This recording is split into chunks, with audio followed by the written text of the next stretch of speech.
Mr. Speaker, we're in the middle of 16 days of activism against gender-based violence.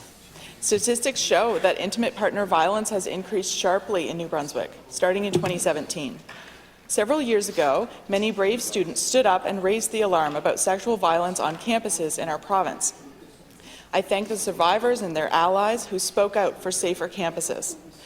According to the Roundtable on Campus Sexual Violence report from May 2021, government was to lead implementation of a plan starting in November 2021, so we should be 2 years into a 3-year plan.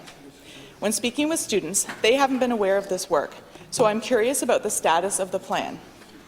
Can the Minister of Post-Secondary Education, Training and Labour please table this 3-year plan in the House and provide us with an update right now?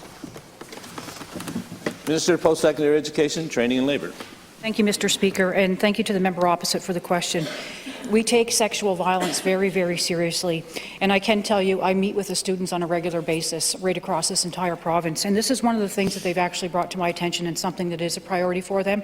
Although I actually do not have the report in front of me today, I will ascertain to get that information and come back to the House with it. Thank you. The member for Memramcook-Tantramar. Thank you, Mr. Speaker. I look forward to seeing that plan tabled by the Minister. And Mr. Speaker, we must take sexual violence seriously and invest in prevention and in responding to the needs of survivors. According to the WHO, health workers are often the first, sometimes only point of contact for women experiencing violence. They can provide compassionate care for survivors by offering first-line support, medical examination and treatment, and referrals to other essential services. This requires investing in training and resources to ensure appropriate care. One of the needs raised to me by students in my riding is access to SANE nurses, sexual assault nurse examiners. The Preventing and Responding to Sexual Violence in New Brunswick report called for them to be in every ER. Can the Minister tell us how many SANE nurses there are and where? How many vacancies are there in the province? Minister of Health.